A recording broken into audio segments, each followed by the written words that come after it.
merasa kesulitan mengalahkannya, Panembahan Senopati kemudian bertapa di Laut Selatan. Dalam bertapa, dia didatangi oleh Kanjeng Ratu Kidul yang terpikat oleh ketampanannya. Kanjeng Ratu Kidul berjanji akan membantu melawan Jalu Mampang asal Panembahan Senopati dan keturunannya mau menjadi suami dari Kanjeng Ratu Kidul.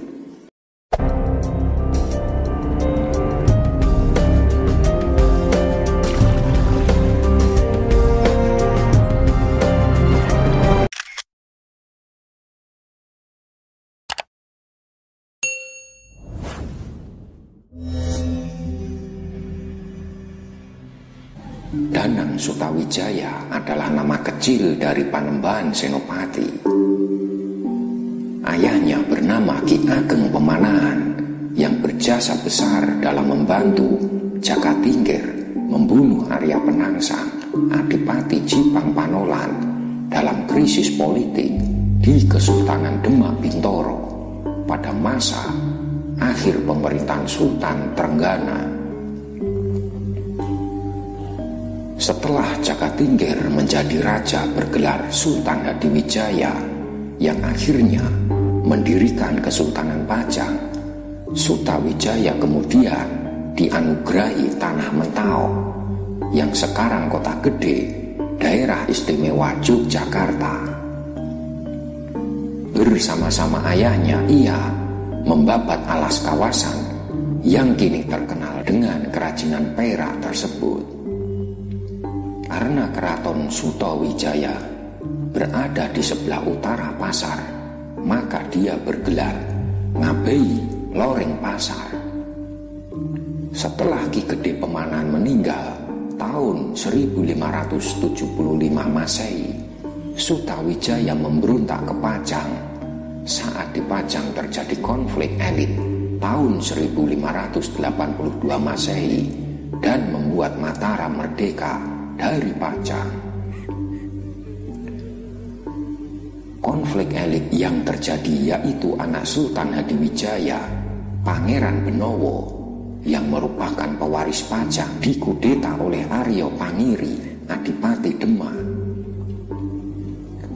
Merasa terdesak, Pangeran Benowo meminta bantuan Sutawijaya di Mataram.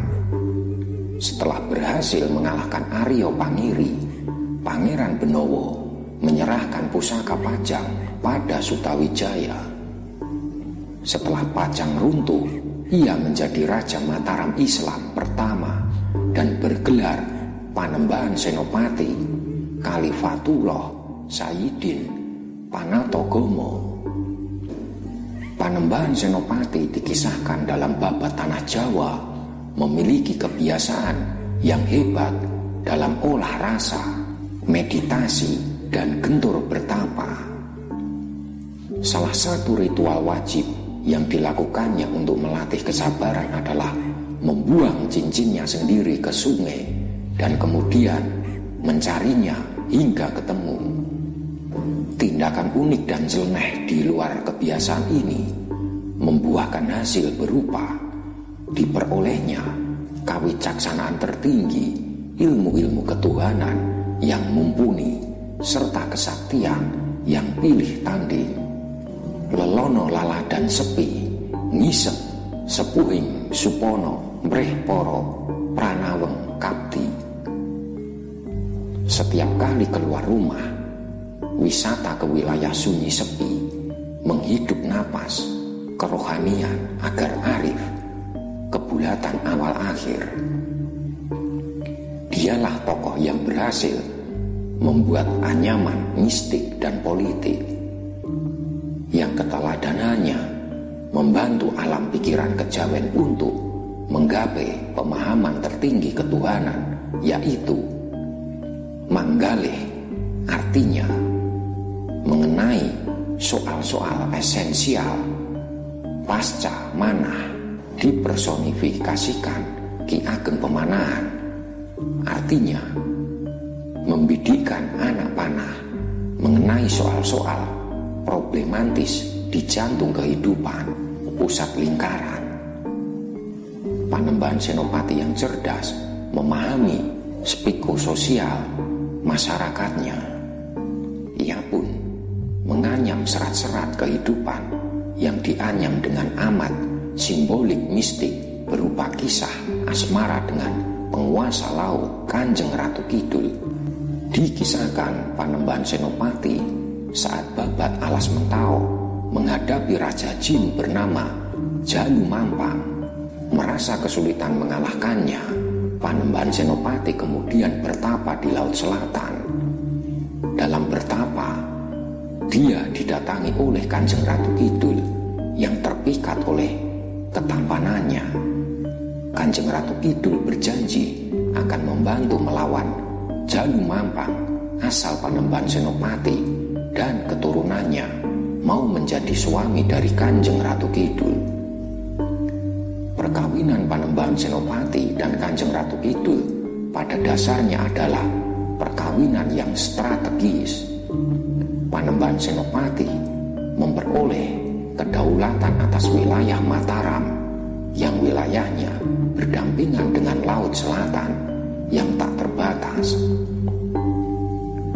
Dengan perkawinan tersebut, Panembahan Senopati mampu untuk menguasai juga para lelembut yang tak terbilang banyak, sebab Kanjeng Ratu Kidul adalah raja para lelembut tersebut.